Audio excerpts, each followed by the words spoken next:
ላይገር ኣብታ ብብዝሒ ህዝቢ ካብ ዓለምና ቀዳመይቲ ዝኾነት ህንዲ እዩ ዝነብር።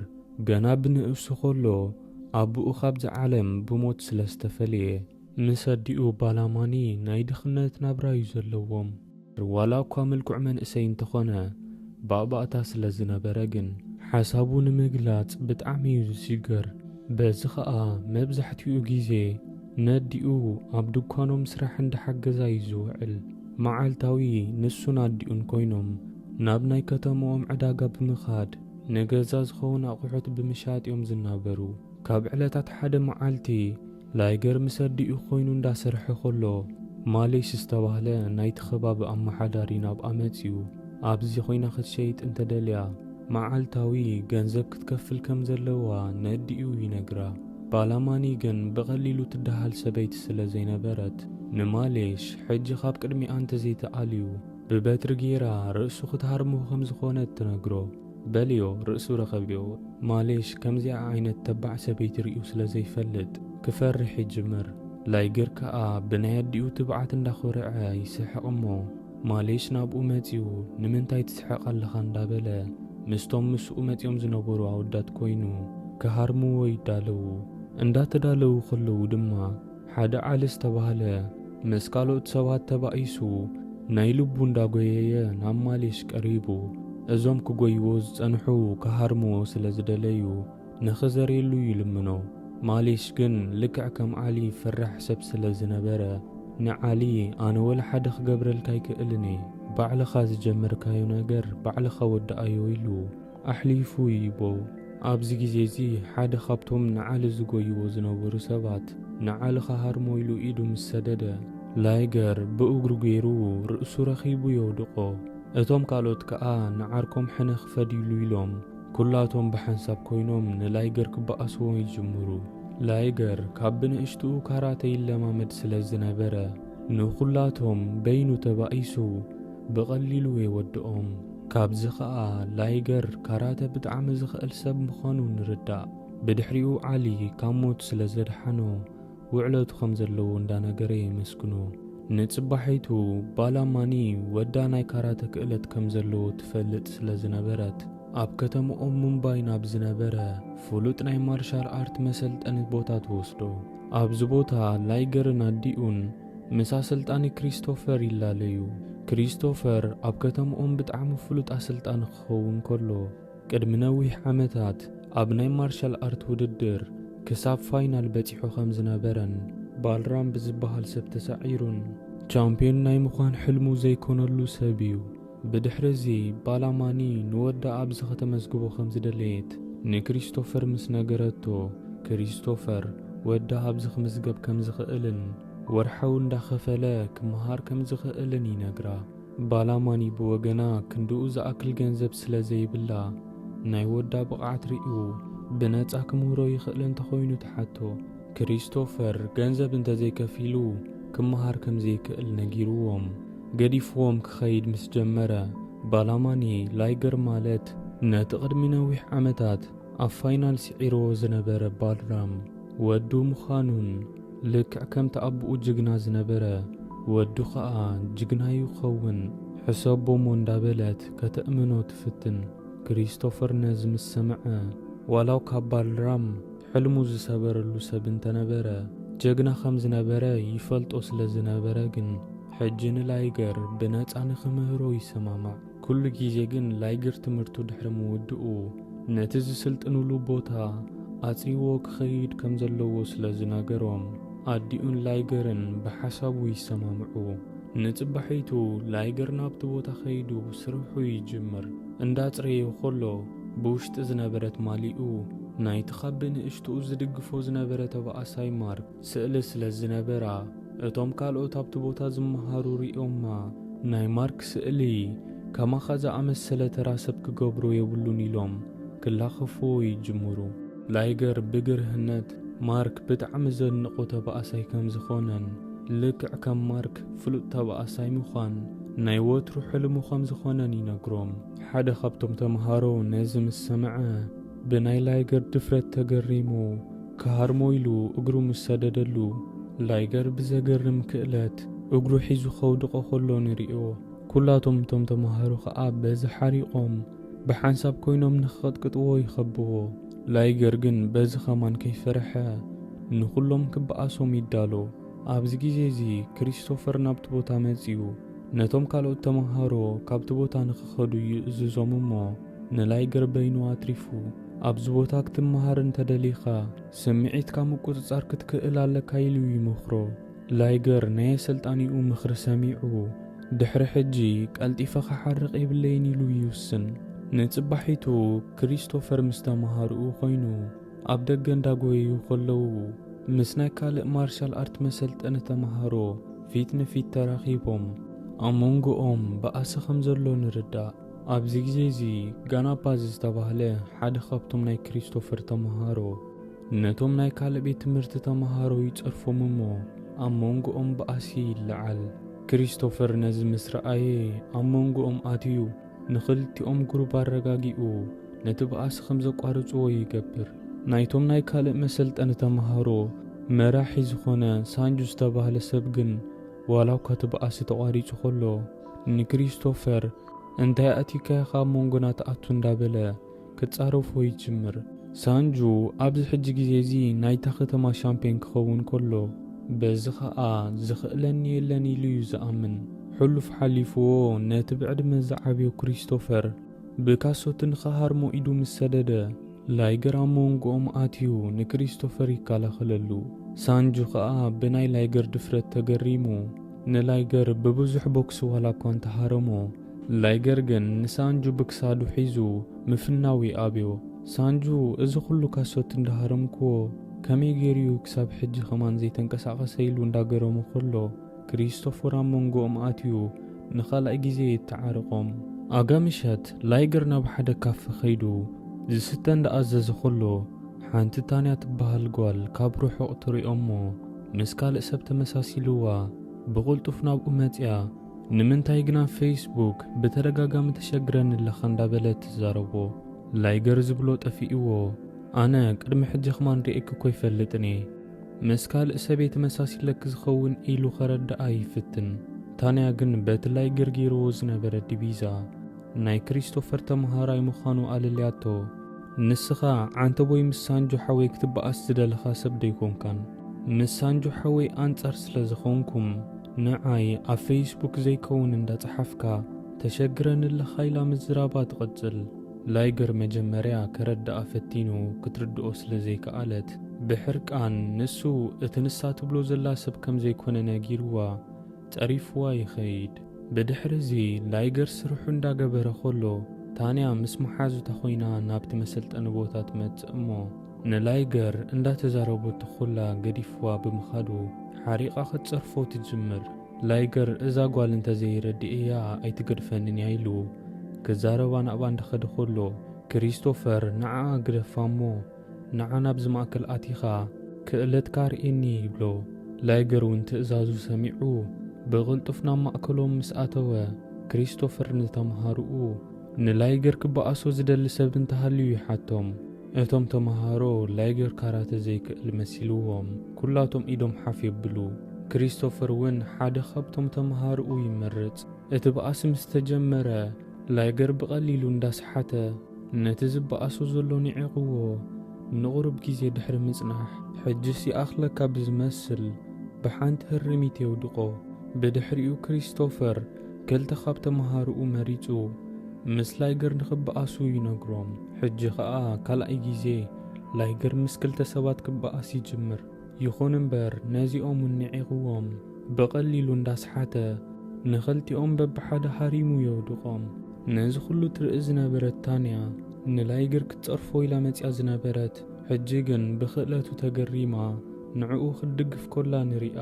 ክሪስቶፈር ብወገኑ ናይ ላይገር ዓቕሚ ክሳብ መወዳእታ ክፍትን ስለ ዝደለየ 4 ብሓንሳብ ንኽበኣስዎ ይእዝዝ። ላይገር በዚ ኸይፈርሐ ነርባዕቲኦም ብዘለዎ ክእለት ክበኣሶም ከሎን ኣብ መወዳእትኡ ኸኣ ብዘገርም ክእለት ንኹሎም የውድቖም። ክሪስቶፈር በዚ ብጣዕሚ ተገሪሙ ነቲ ኣለኒ ኢሉ ዝምክሐሉ ተምሃሪኡ ጋናፓዝ ምስ ላይገር ንኽበኣስ ይእዝዞ። ጋናፓዝ ዋላ እኳ መራሒ ናይቶም ተምሃሮ እንተነበረ ሕጂ ላይገር ክበኣስ ከሎ ሪእዎ ስለ ዝነበረ ግን ናይ ኣሰልጣኒኡ ትእዛዝ ኮይኑዎ እምበር እንዳፈርሐ ይቐርቦ። ላይገር ብፍርሒ ጋናፓስ ፍሽኽ እንዳበለ ንጋናፓስ ከም ዝቐርቦ ድሕሪ ምግባሩ ብሓንቲ ካሶ ተሃሪሙ የውድቆ። በዚ ዝተገረመ ክሪስቶፈር ካብ ተምሃሩኡ ን10 ዝኾኑ ኣተሲኡ ምስ ላይገር ንኽበኣሱ ይእዝዞም። ክቐትሎ ይመስለኒ ደልዩ እንታይ ዝገብር ዘሎ። ላይገር ብወገኑ በዚ ኸማን ከይተዳህለ ምስ ኩሎም ብሓንሳብ ክበኣስ ከሎን ንሱ ንኹሎም ሃሪሙ ከውድቖም ከሎ ካብኣቶም ግን ሓደ እኳ ከይሃረሞ ንኹሎም ይውድኦም። ታንያ ከምዚ ዓይነት ተባእሳይ ሪኣ ስለ ዘይትፈልጥ ካብ ልባ ተገሪማ ላይገር ማዕርኽ እንደይ ጅግና ምዃኑ ንመሓዙታ ትነግረን። ዝኣኽሎ ዝረኣየ ክሪስቶፈር ብወገኑ ላይገር ፍሉይ ተውህቦ ከም ዘለዎ ተረዲእዎ ብቕልጡፍ ነዲኡ ባላማኒ ደው ኢሉ ንላይገር ኣብ ናይ ሃገራዊ ውድድር ከመዝግቦ ከም ዝደለየን መጀመርታ ፍቓዳ ንኽሓትት ኢሉ ከም ዝደወለላ ይነግራ። ባላማኒ ወዲ ኣብ ሓፂር ግዜ ንኸምዚ ዓይነት ነገር ስለ ዝበቕዐ እንዳተሓጐሰት ንክሪስቶፈር ፍቓዳ ትቦ። ነጽባሒቱ ላይገር በዓል ከብዕል ኢሉ ናብ ገዝኡ ምስ ተመልሰ ኣዲኡ እዚ ናይ ማርሻል ኣርት ውድድር ክሳብ ዝውድእ ናብ ጓል ትበሃል ክቐርብ ከም ዘይብሉ ትመኽሮ። ገና ኣዲኡ ዘረባኣ ከይወድእት ኮላ ግን ታንያ ደድሕሪ ላይገር ናብ ገዝኦም መጽያ ካብቲ ቅድሚ ሕጂ ፍልይ ብዝበለ ክትረኽቦ ስለ ዝደለየት በጃኻ ንዓውፅ እንዳበለት ትልምኖ። ድሕሪ ናብ ደገ ምውፅኡ እውን ከምኡ ዓይነት ጀግና ሰብ ሪኣ ከም ዘይትፈልጥ እንዳነገረቶ ክተናኽፎ ትጅምር። ላይገር ምስ ጓል ከምዚ ዓይነት ምትንኻፍ ናይ መጀመርትኡ ስለ ዝነበረ ሓድሽ ስምዒት ክስምዖ ከሎ ይርድኦ። ንጽባሒቱ ባላማኒ ናብቲ መብዛሕትኡ ግዜ ዓበይቲ ሰባት ጥራይ ዝጽልይሉ ቦታ ኸይዳ ክትጽሊ ኾላ ንሪኣ። እንዳጸለየት ኮላ ታንያ ናብቲ ቦታ መጽያ ኣብ ጎና ኾይና ክትጽሊ ትጅምር። ባላማኒ ነዚ ምስ ረኣየት መናእሰያት ናብዚ ቦታ መጽኦም ምጽላይ ካብ ዘቋርጹ ነዊሕ ግዜ ይኾይኑ፣ ንስኺ ግን ኣብዚ መጺኽ ብምጽላይኪ ከይተገረምኩ ይተረፍኩን ትብላ። ታንያ ናብዚ ቦታ ዝመጸት ክትጽሊ ኢላ ዘይኮነስ ንናይ ማሕበራዊ ሚድያ ተዓዘብታ ኢላ ከም ዝኾነት ትነግራ። ባላማኒ ብዘረባ ታንያ ብጣዕሚ ሓሪቓ ክሳብ ክትሃርማ ትደሊ። ኣብቲ ኸባቢ ዝጸንሐ ላይገር ብቕልጡፍ ናበዲኡ መጺኡ እንታኹም ክድኣ ማማ ትሓርቅለኽ እንዳበለ ከረጋግኣ ይፍትን። ታንያ ላይገር ማማ ክብላ ሰሚዓቶ እታ ክትበኣሳ ዝጸንሐት ሰበይቲ ንላይገር ኣዲኡ ምዃና ተረዲእዋ ብሕፍረት ዝኣክል ናብቲ ኣትዎ ይጠፍኣ። ላይገር ብወገኑ ነዲኡ ሒዝዋ ካብቲ ቦታ ይኸይድ።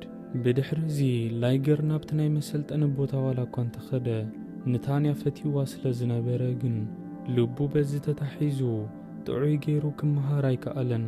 ናይ ኣዲኡ መኽሪ ሓቂ ኾይና ማለት እዩ። ላይገር ከም ዝፈዘዘ ዝረኣዩ ኣዕርኽቱ ካብ ፈቲኻያ ኾለኻ ስቕ ትብል ንምንታይ ናብቲ ኩሉ ግዜ ትኸደሉ ናይት ክለብ ኬድካ ዘይትረኽባ? ሽዑ ኩሉ ስምዒትካ ትነግራ ኢሎም የማኽርዎ። ብድሕሪ እዚ ላይገር ምሸት ምስ ኮነ ናይ ዘለዎ ተጸባቢቑ ናብቲ ናይት ክለብ ከይዱ ንታንያ ይረኽባ። ታንያ ላይገር ብምምጽኡ ተሓጒሳ ነዛ ምሸት ምሳና ተዘናጋዕ ትብሎ። ላይገር ግን ብዙሕ ግዜ ከይበልዐ ክረኽባ ኢሉ ከም ዝመፀን ፈቲዋ ከም ዘሎን ምስ ነገራ ታንያ ንሳውን ካብ መጀመርታ ፈትያቶ ከም ዝነበረት ትነግሮ። በዚ ክልቲኦም ተሓጒሶም ሙሉእ ምሸት ክዘናግዑ ይሓድሩ። ንጽባሒቱ ንታንያ ዓብ ሓዋ ዝኾነ ሳንጁ ታንያ ትማሊ ምሸት ምስ ሓደ ወዲ ኣብ ናይት ክለብ ከም ዝነበረት ዘርኢ ቪድዮ ስለ ዝረኸበ ናብ ሓፍቱ ኸይዱ ንምንታይ ከምዚ ጌርክ እንዳበለ ሓሪቆ ይዛረባ። ክትሰምዖ ስለ ዘይከኣለት ግን እቲ ኣብቲ ቪድዮ ዘሎ ወዲ መን ምዃኑ ጥራይ ንገርኒ ይብላ።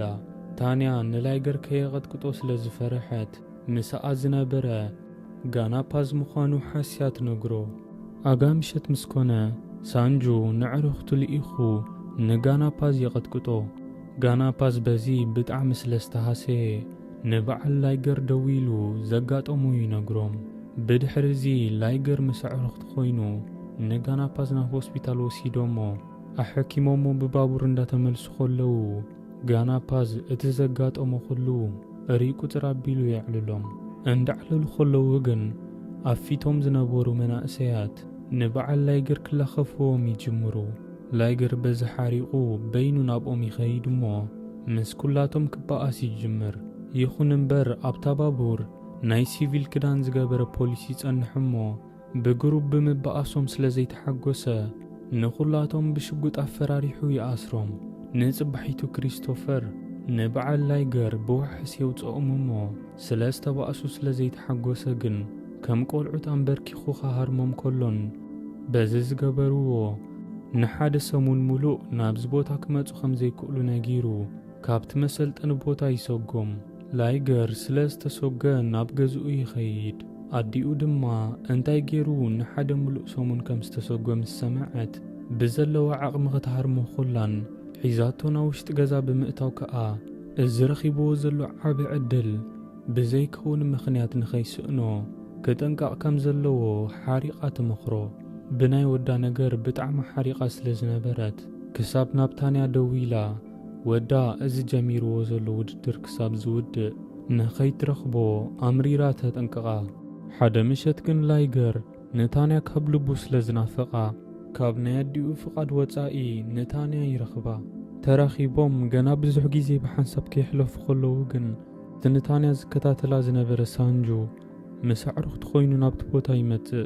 ብድሕሪኡ ንሳንጁ ኣዕርኽቱ ንላይገር ክቕጥቅጥዎ ክጅምሩ ኸለውን ንሱ ግን በይኑ ስለ ዝነበረ ወላ ሓደ ክገብር ኣይከኣለን። ነዚ ዝረኣየት ታንያ በጃኻ ይተርኹሙ እንዳበለት ንሓዋ ትልምኖ። ሳንጁ ብወገኑ ዝፈተወ መሲሉ ዝቐርበኪ ዘሎ ንሃብቲ ኽኢሉ እዩ።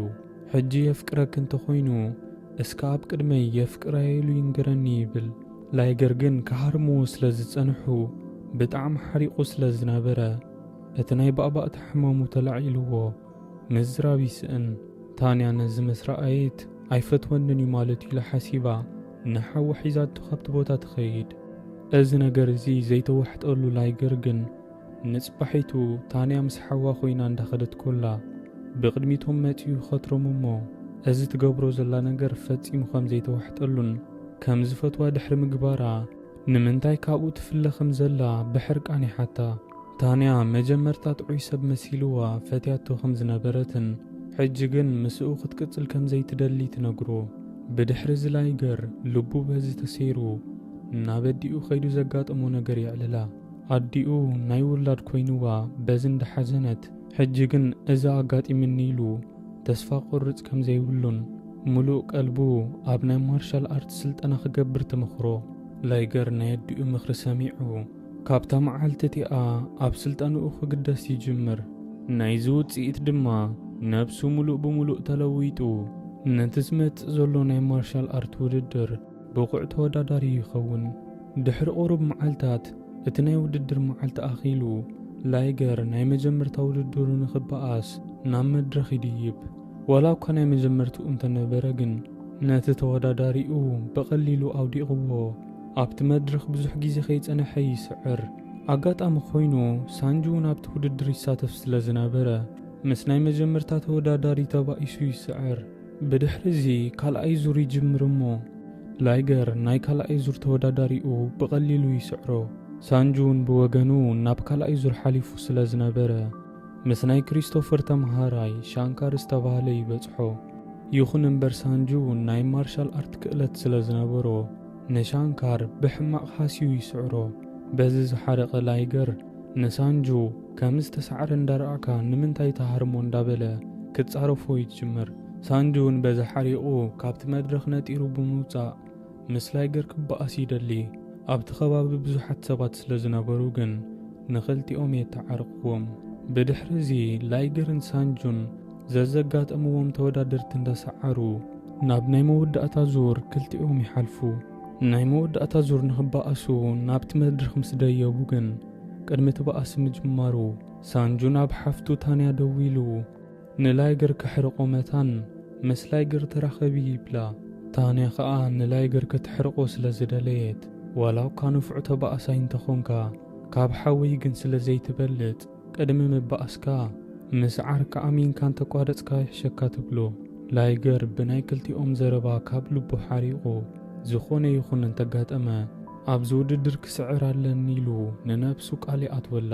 بدحرزي اتبقاس تجميرو لايجرن سانجون بتمساسال بقعت يبقاسو تانيا زتزاربوتو نغراي تأمامنا مسلني أبدأ بموبايل جيرانة وددر كتكتاتلو خلا نريئة بتحد وجن دحرنويحن أركامن بقاسي لايجر بتأجد إموزلو نغرات كابلو بحري أسل زنبرة نسانجو بحنت كاسوت كيرو هاريمو كم زيت السئي قبرو بزغاء لايجر نايزو ددر چامبيون يخون جغنا ناديو حقيسوا اتوم نزو ددر زكتاتلو زنبرو هزبون بناي لايجر بقعت سلستقرمو كلاتهم تحقيسهم يتاقعلو بأنصارو تانيا اتزبلتو نجر سلزي كونة تحفر اتوددر دحر مودو لايجرنا بديو يخيدمو أديو كابل باكوريعا نوردات حقفو أبوخا بهيوة تزهلو مخورع الكانيرو لخاءت نقرو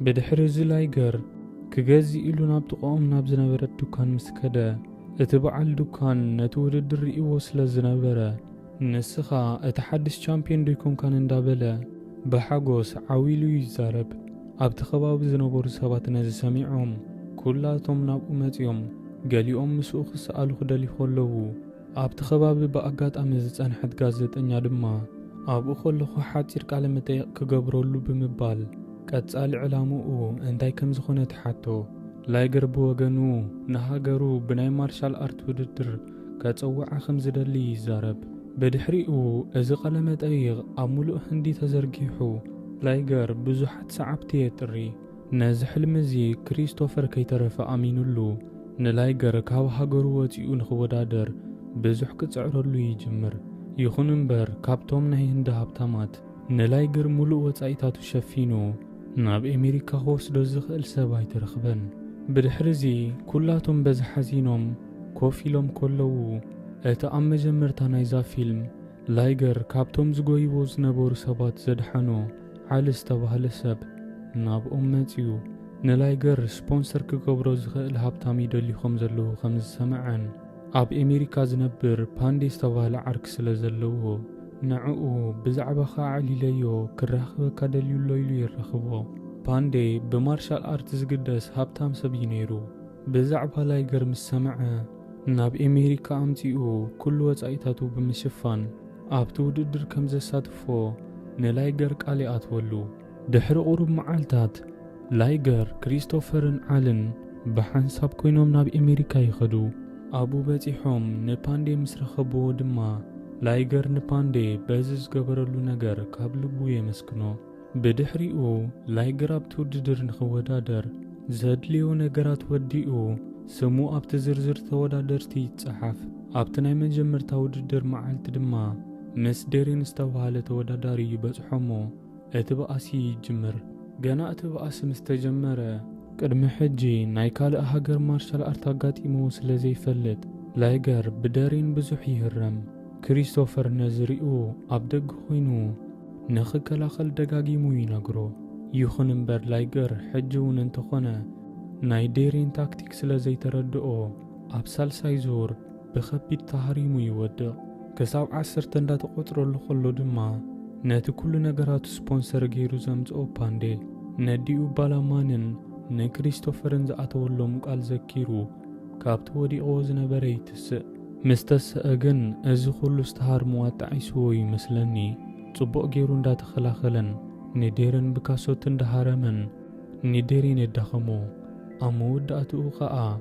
ولو كبزح جيزين تتهارما بنقشتي سعر ناي مجمر توددر كوينو ويو تدهيلو تانيحو نابكال ايزور دحر محلافو نابديو يدولمو اديو ناتوددر تكاتاتولو سلزنبرات زخون انت متى كفرح كم زيبولون كل جيزي نسا بتقلوت ابقونو سلزخونت كتبع كم زلو نجيات التبابعو نتبحيتو كالا ايزور مستجمرة بناديو زربا تتبابيعو سلزنبرة نتتودا داري كاب قدام ايزور كيحلفو دي اوي سعر نازز رأيو تعذبتي بس تقريمهم بزوحات دقفتو يخونو بدحرز لايجر نخلهم زقات اموت ودادرتو كاب كالا ايزور كمان كيحلف سلز سعروم زنبرة مبزحتي نعو خدقفو يجمرو بزخاء ناي لايجر نفسه متأممان ሰማይ ይበጽሕ ድሕሪ ብዙሕ ውድድር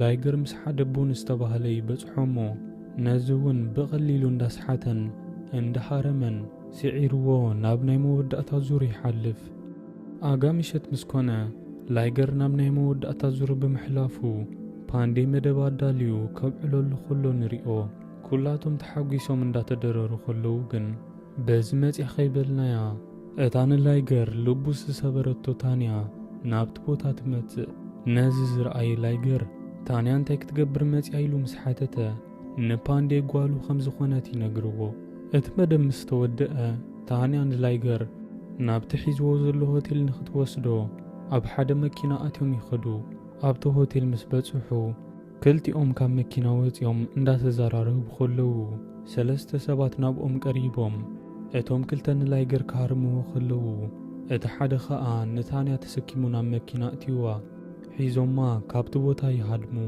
ብድሕሪ ዝላይገር ቀልጢፉ ናብ ፓንዴ ብምኻድ ጓሉ ብዘይፈልጦም ሰባት ከም ዝተወስደት ይነግሮ እንዳተዘራረቡ ኸለዉ ፓንዴ ሞባይል ተደዊልዎ ምስ ተቐበላ እቲ ዝደወለ ሰብ ንታንያ ዝወሰዳ ንሱ ምዃኑን ጓሉ ክትምለሰሉ እንተደልዩ እቲ ካብኡ ዝተለቅሑ 20 ሚልዮን ጽባሕ ናብዛ ኣድራሻ መጺኻ ክትመልሰለይ ኣለካ ኢሉ ኣዚዝዎ ነታ ሞባይል ይዓጽዋ ፓንዴ ነዚ ምስ ሰምዐ ክንድዚ ዝኣክል ገንዘብ ስለ ዘይብሉ እንታይ ክገብር ከም ዘለዎ እንዳሓሰበ ኸሎ ላይገር ግን ነቲ ኣድራሻ ካብቲ ጥራዝ ዝርእይዎ በይኑ ናብቲ ቦታ ይኸይድ ኣብቲ ቦታ ምስ በጽሐ 4 ዋልድ ጸኒሕንኦ ቅድሚ ምስ ታንያ ምርኻቡ እቲ ገንዘብ ንኸርእየን ይሓትኦ ንሱ ኸኣ ኣብቲ ቦርሳ ኣለክን ይብለን ነቲ ቦርሳ ምስ ከፈተኦ ግን ባዶ ይጸንሕ 4 ኣዋልድ በዚ ሓሪቐን ክቕጥቅጥኦ ኸለዋን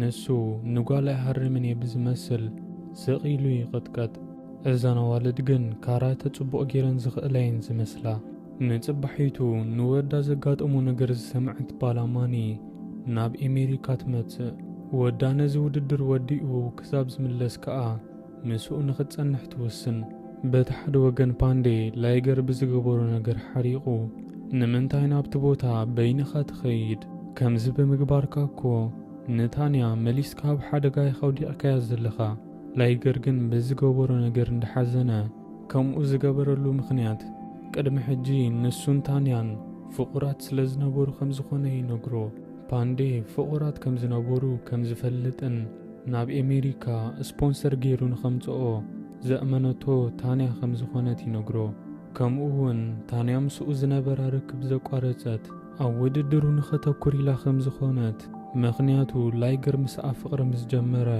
ዕላምኡ ከይርስዕ ኢላ ፈሪሓ ከም ዝኾነት ይረድኦ ብድሕሪዚ እታ መዓልቲ ናይቲ ውድድር ናይ መወዳእታ ስለ ዝነበረት ቅድሚ እቲ ውድድር ነዛ ኸተማ ኽሪኣ ስከይሉ ላይገር ናብ ደገ ወፂኡ እንዳተዘናግዐ ኸሎ ካብተን ቅድሚ ሕጂ ብሓንሳብ ኮይነን ዝቐጥቅጥኦ ኣዋልድ ንሓንቲ ካብ ርሑቕ ርእይዋ ደድሕሪኣ ክመጽእ ጸኒሑ ወላ ሓደ ሰባብ ዘይብሉ ቦታ ምስ በጽሑ ብክሳዳ ሒዙ ንታንያ ኣበይ ሓቢኦማ ከም ዘለዉ ይሓታ እታ ጓል እንታይ ኣጋጢምኒ ኢላ ሰንቢዳን ፈሪሓን ስለ ዝነበረት ድማ ታንያ ተኣሲራትሉ ዝነበረት ቦታ ቀልጢፋ ትነግሮ ብድሕሪ ዝላይገር ናይ ውድድር ሰዓቱ ኣኺሉ ኸሎ ንታንያ ከድሕናለን ኢሉ ስለ ዝሓሰበ ግን ብቕልጡፍ ናብቲ ቦታ ይኸይድ ኣብቲ ቦታ ምስ በጽሐ ድማ እቶም ንታንያ ሒዞማ ዝነበሩ ሰባት ኩላቶም ብሓንሳብ ኮይኖም ናብኡ ይመጹ ታንያ ንላይገር ምስ ረኣየት ቀልጢፋ ናብኡ ክትከይድ ዋላ እኳ እንተፈተነት እቶም ኣወዳት ይሕዝዋ ላይገር በዛ ሓሪቑ ንኽፍንውዋ እንዳተዛረበ ኸሎ ናይዞም ንታንያ ሒዞማ ዘለዉ ሰባት መራሒ ካብ መኪንኡ ወሪዱ ናብ ላይገር ይቐርብ ለካ እቲ ንታንያ ሒዝዋ ዝጸንሐ ሰብ እቲ ላይገር ካብ ብንእሽትኡ ዝፈትዎ ዝነበረ ናይ ማርሻል ኣርት ውድድር ተባእሲ ማርክ ኾይኑ ይጸንሕ ላይገር ዝሪኦ ዘሎ ነገር ምእማን ሲኢኑ ካብ ብንእሽትኡ ንዕኡ ይደግፍ ከም ዝነበረን ሕጂ ኸኣ ንታንያ ከድሕና ኢሉ ከም ዝመጸን ይነግሮ ስርሑ ይርስዕን ይበቃ ማርክ ብወገኑ ንታንያ ክወስዳ ይድል እንተኾይኑ እቲ ኣቦኣ ካብኡ ዝተለቅሖ 20 ሚልዮን ገንዘብ ክመልሰለይ ኣለዎ ይብሎ ላይገር ኣቦኣ ኣብዚ ግዜ እዚ ክንዱ ዝኣክል ገንዘብ ከም ዘይብሉ ምስ ነገሮ ማርክ እቲ ገንዘብ ክትከፍልዎ እንተዘይክኢልኩም ካልኣይ ኣማራጺ ንዓይ ኣብ ናይ ማርሻል ኣርት በኣሲ ክትስዕረኒ እንተኽኢልካ ነቲ ገንዘብ ክምሕረኩም እየ ይብሎ። ታይገር ብወገኑ ምሳኻ ክበኣስ ኣይደልን ኢሉ ይምልሰሉ። ማርክ ግን ከምኡ ዝበሃል ነገር ከምዘየለን ካብ ዘይበኣስ ብዙሕ ዓመታት ስለ ዝገበረ ሎማዓንቲ ግድን ክበኣስ ከም ዘለዎ እንዳተዛረበን ብሽጉጥ እንዳተኮሰ ኣፈራሪሑን ከም ዝበኣሶ ይገብሮ። በቲ ሓደ ወገን በዓል ክሪስቶፈር ላይገር ናብቲ ውድድር ስለ ዘይመፀ ይሻቐሉ። ላይገር ብወገኑ ምስቲ ህይወቱ ሙሉእ ዝድግፎ ዝነበረ ተባኣሲ ንኽበኣስ ተዳልዩ እቲ በኣሲ ይጅምር። ማርክ ዋላው ካብ ዕድመ ዓብ እንተነበረ ናይ በኣሲ ክእለቱ ግን ተወዳዳሪ የብሉን። ነቲ ብዙሓት ተወዳደርቲ ስዒሩ ዝመፀ ላይገር ከም ታኒካ እንዳሃረመ ክገላብጦ ከሎ ንሪኦ። ኣብ ከባቢኦም ዝነበሩ ሰባት ድማ ነቲ በኣሲ ብሞባይሎም ቀዲሖም ናብ ማሕበራዊ መራኸቢ ብቐጥታ ምስ ዘርግሕዎ ኣብ ሙሉእ ዓለም ዘለዎ ሰብ እቲ ናይ ቀደም ተወዳዳሪ ማርክ ምስ ላይገር ይበኣሳሎ እንዳበለ ኣፉ ኸፊቱ ይርኢ። ኣብቲ ናይ መወዳእታ ዙር ዘለዉ ሰባት ከይተረፉ ነቲ ውድድር ኣቋሪጾም ናይ ላይገርን ናይ ማርክን በኣሲ ብቐጥታ ነቲ ህዝቢ ኸሪእዎ ይጅምሩ። ላይገር ግን ንማርክ ስለ ዘይከኣሎ ብዙሕ ተሃሪሙ ኣብ መሬት ይወድቕ። ወዲቑ ኸሎ እቲ ሓደ መዓልቲ ኣዲኡ ዝነገረቶ ንወላ ሓደ ሰብ ከይትፈርሕ ዝብል ዘኪሩ ካብቲ ወዲቕዎ ዝነበረ ተሲኡ ንማርክ ብዘለዎ ዓቕሚ ኸሃርሞ ይጅምር። ድሕሪ ነዊሕ በኣሲ ተሳኺዒሉ ኸዓ ብኽሳዱ ሒዙ ከም ዘይንቀሳቐስ ገይሩ ነቲ ኣብ ዓለም ሙሉእ ብሉፅ ተባኣሳይ ተባሂሉ ዝፍለጥ ማርክ ይስዕሮ። ማርክ ምስ ተሳዕረ ብዝኾነ ይኹን ሰብ ተሳዒሩ ስለ ዘይፈልጥ ብላይገር እንዳተገረመ ከማኻ ዓይነት ተባኣሲ ርአ ይፈልጥኒ። ሕጂ ኸዓ ድሕሪ ብዙሕ ዓመታት ካብ ልበይ ከም ዝበኣስ ጌርካኒ ቁልዕነተይኻ ዘኪርካኒ። ስለዚ እታ ለቂሕዮ ዝነበርኩ ገንዘብ ምሒረዮ ኣለኹ ንታንያ ክትወስዳ ትኽእል ኢኻ ይብሎ። ማርክ እቲ ንዓመታት ኣብ ውሽጡ ዝነበረ ናይ በኣሲ ወኒ ምስ ላይገር ይመስለና ኣውፂዎ ካብ ልቡ ይስሕቕ። ብድሕሪዚ ኩላቶም ብሓንሳብ ኮይኖም ፍሽኽ ኢሎም ክሰኣሉ ኸለዉ ርኢናዮም ፊልምና ትውድእ። ዝኸበርኩም ተኸታተልቲ ናይዛ ፊልም ነዛ ፊልም ከም ትፈትውዋ ኣይጠራጠርን። ስለዚ ነዛ ቪድዮ ላይክ ብምግባርን ሓሳብኩም ኣብ ኮመንት ብምጽሓፍን ተሓባበሩና እንዳበልኩ ኣብ ቀጻሊ ብኻልእ ቪድዮ ክሳብ ንራኸብ ብድሓን ጽንሑ።